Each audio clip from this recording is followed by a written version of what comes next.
இந்திய அணிக்கு எதிரான கிரிக்கெட் தொடரில் பங்கேற்பதற்காக பாகிஸ்தான் அணி இன்று பெங்களூரு வருகிறது. இந்தியா வரும் பாகிஸ்தான் அணிக்கு எதிராக போராட்டம் நடத்தப்படும் என சிவசேனா அறிவித்துள்ளது. பாகிஸ்தான் கிரிக்கெட் அணி இந்தியாவில் சுற்றுப்பயணம் மேற்கொண்டு 2 T20 மற்றும் 3 ஒருநாள் போட்டிகளில் விளையாட உள்ளது. அதற்காக பாகிஸ்தான் வீரர்கள் பிற்பகல் 2:15 மணிக்கு லாகூரில் இருந்து புறப்பட்டு டெல்லி வருகின்றனர். பின்னர் அங்கிருந்து மாலையில் பெங்களூருக்கு வரவுள்ளதாக கர்நாடக கிரிக்கெட் சங்கம் தெரிவித்துள்ளது. இரு அணிகள் இடையிலான முதல் 20 ஓவர் போட்டி பெங்களூருவில் வரும் 25ஆம் தேதி நடைபெறவுள்ளது.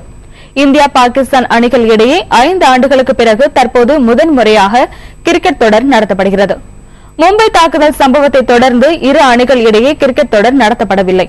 இதனிடையே இந்தியாவில் பாகிஸ்தான் அணி விளையாடும் இடங்களில் போராட்டம் நடத்தப்படும் என சிவசேனா கட்சி அறிவித்துள்ளது.